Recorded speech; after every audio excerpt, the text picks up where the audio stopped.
Good morning. It's a rainy morning, but I'm glad you're with us on our daily walk. I've got the dog right up on the video right off because I've seen something that I hadn't seen before in the woods. And right now the dog's going nuts, going after well, I think they're also called a marmot. We call them a groundhog or a woodchuck. I just hadn't ever seen what I've just witnessed. Over here at this mulberry tree, one that has been very slow to ripen, by the way.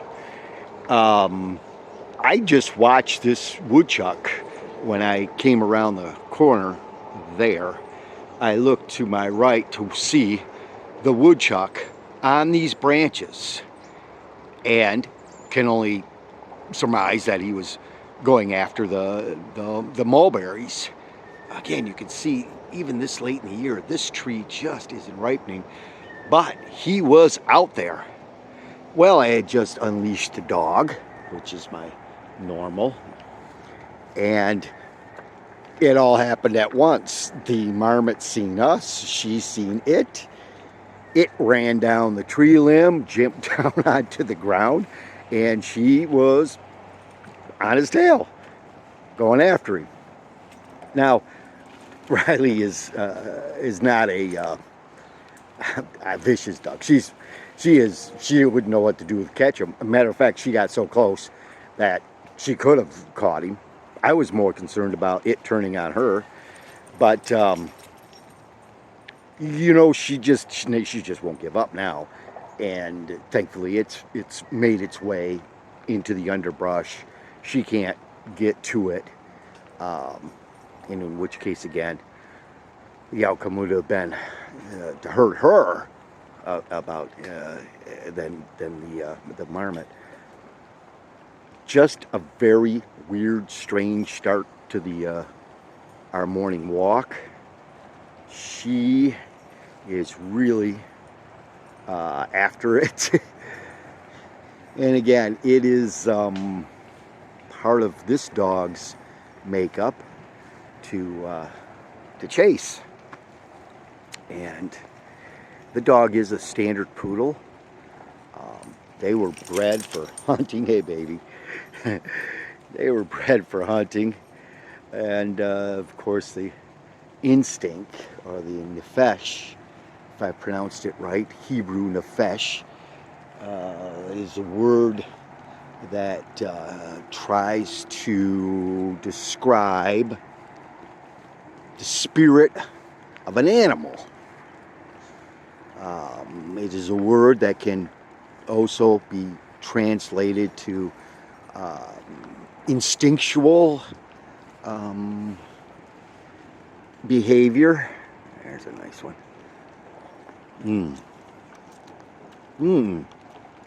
No, that wasn't so good.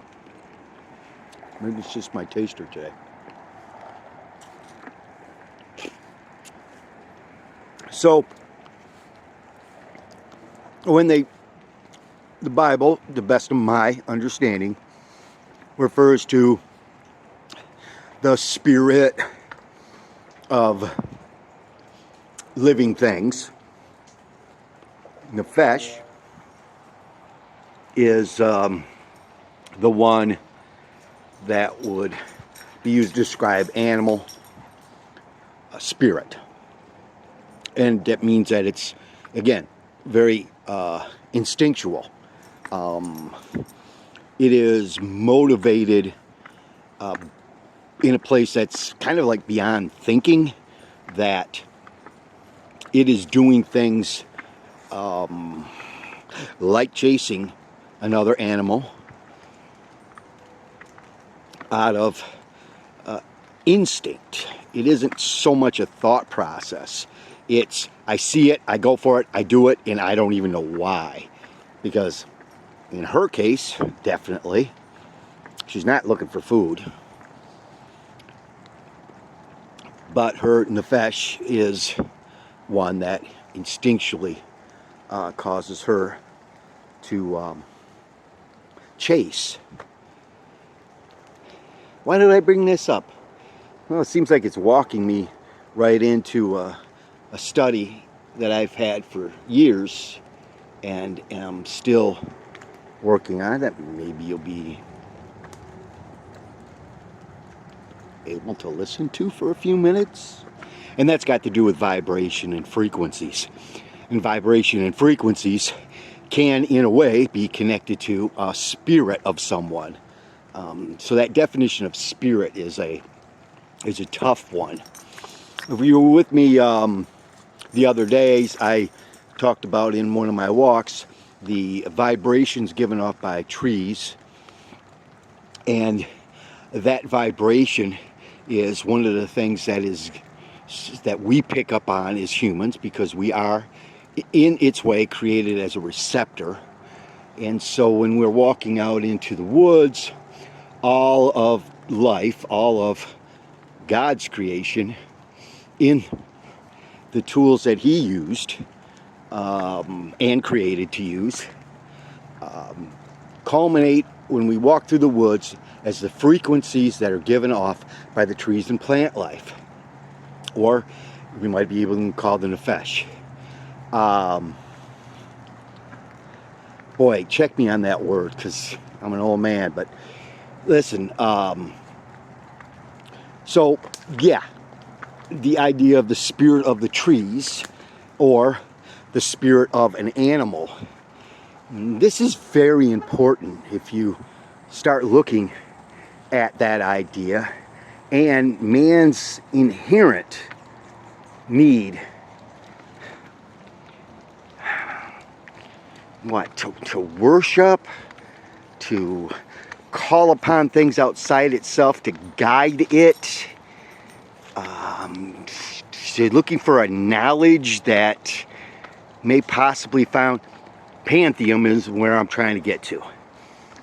The basic idea is the worship of nature, and of course animals. We know throughout the history of man that the worship, veneration, or idolization of animals, plants and trees, but so much more for animals, has been something that humankind has done. Actually look to, or try to see through, or try to emulate the spirit of an animal. And of course that goes on to actually calling upon that spirit to guide their life. And through that continuously seems to be the idea of some kind of sacrifice that we would give to please the spirit thereof. And it is in that kind of sacrifice that we'll start to see the sacrifice of other living creatures as a sign of trying to appease or contact or be with one with the created world. This is pretty big stuff, really. Maybe more than what I have the ability to go through and explain, but please just think about it and work it out onto your own to see that even in today's world we idolize and venerate the actual nature of this world and not the creator of this world. How incredibly naive that one would pick the lowest denominator, that being creation, that being of the least of all spirits, as something to be worshipped, when indeed just looking at nature screams a creator. Now we can start talking about that evidence, and that many of this world are evolutionists. And so I'm going to reveal that I was once an evolutionist. And I say it as I was once an evolutionist because I, back about 35 years ago, came to the understanding that there is a creator, and that creator is involved in our lives, and that creator sent a piece of himself in Jesus Christ, who then died for our sins as a sacrifice to the creator himself. And yet, though, but Jesus was part of the creator.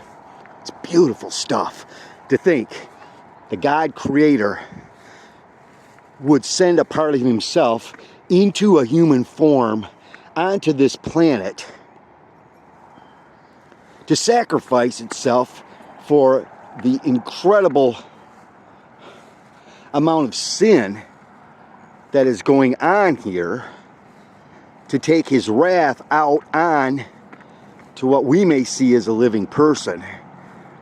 And that all those who believe and see this to be the truth can call upon that incident to the Creator as a covering in faith that their sins are forgiven because of what Christ done. To believe that Christ was able to withstand that punishment in any other form than by God being himself. Meaning, excuse me, get excited about this. The old adage, could God create a rock so heavy he couldn't pick up? Well, only God himself could withstand the punishment doled out upon his own self. That only God could withstand God's wrath. I hope that makes sense. Try not to make it too hard to understand. There's a lot there probably to think and unpack, but I'll leave that up to you. So as we look around nature itself, the Bible even tells us this is what happens, that we worship nature and animals when its creation itself is a evidence of a creator. And science itself explains that, and that there is a creator. Yet, though but, we refuse to look at that evidence in a way of openness. I know that because after I read the New Testament, after I accepted Jesus Christ into my life, I knew the Old Testament had some stuff in it, and I prayed to God, the Creator, and said, help me get through this Old Testament. And we'll just talk about just being in Genesis and the creation history. And as I continue to read it, using a scientific eye, and yeah, you can. I don't know how to tell you this, except that you can. If you question the creation through a scientific eye, and then question the religion of evolution in the same sense, on the same scale, you're going to come up with evidences that could indeed be placed within, we'll call them theories of both. If I am now, therefore, a believer in a theory, the theory of evolution and or the theory of God as creator, I have found the preponderance of evidence points at the creator. The evidence is indeed overwhelming in science. Francis Crick and John Watson will be told as prize winners for discovering, I mean just finding it, DNA. And upon finding the DNA and looked upon it and its double helix, and then the incredible complexity of it, walked away saying this could not be done by natural phenomenon. It could not be done through a chemical instinct. And even as they said that themselves, ingrained so far into the evolutionary theory, they did then come up with the term transpermia. Transpermia is the explanation for DNA. And if you have any sense of wanting knowledge, understand transpermia is basically life on this planet came from another planet. So I put it like this: they looked down the microscope and seen the hand of God, only to turn their eyes away and make up an imaginary idea that could satisfy their own pride. We should go. Today is it's called Saturday. It's Shabbat. I say Shabbat Shalom to you. Peace on the 7th, and that may God's face shine upon you and send His godly vibrations over your life. Goodbye.